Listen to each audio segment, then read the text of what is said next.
Good morning. सकाळी मी brush करायला घेतलं म्हणजे प्राव्यालाही ब्रश करायचं आहे. मग काय तिचेही गम्स आणि टंग क्लीन केलं. ती खूपच लवकर उठली होती म्हणून तिला ब्रेकफास्ट करून झोपवलं. त्यानंतर मी आंघोळ करून घेतली आणि आज छान अशी वेणी घातली आणि माझं फेवरेट लिप ग्लॉस लावलं.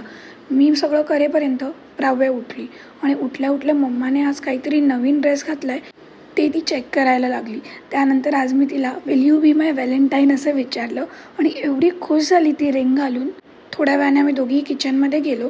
तिला खेळायला वाट्या दिल्या आणि तिच्यासाठी मी मूग पालक खिचडी करायला घेतली आणि मी जेवण बनवेपर्यंत प्राव्या आपलं फेवरेट काम करायला लागली, ते म्हणजे वाळत घातलेले कपडे काढणं. तिची खिचडी रेडी झाली. तिला भरवून घेतलं. थोड्या वेळाने तिला झोपायला नेलं. पण डॅडा ऑफिसमधून आज लवकर आला हे तिला कसं कळालं काय माहिती. तिला विचारलं डॅडा कुठे आहे, तर लगेच बाहेर हात दाखवायला लागली.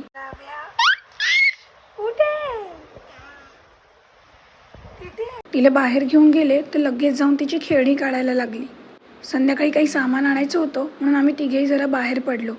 घरी आल्यावर प्राव्या झोपली म्हणून मी जेवण बनवायला घेतलं. जेवण रेडी झालंच होतं तेवढ्यात प्राव्या उठली. प्राव्याला भूषणकडे दिलं आणि मी आमचं जेवणाचं ताट रेडी करून घेतलं. आम्ही जेवेपर्यंत प्राव्या छान खेळत होती आणि आजकाल ती हे नवीनच शिकली आहे. नागपूस म्हटल्यावर लगेच नाक पुसते. नोजपूस.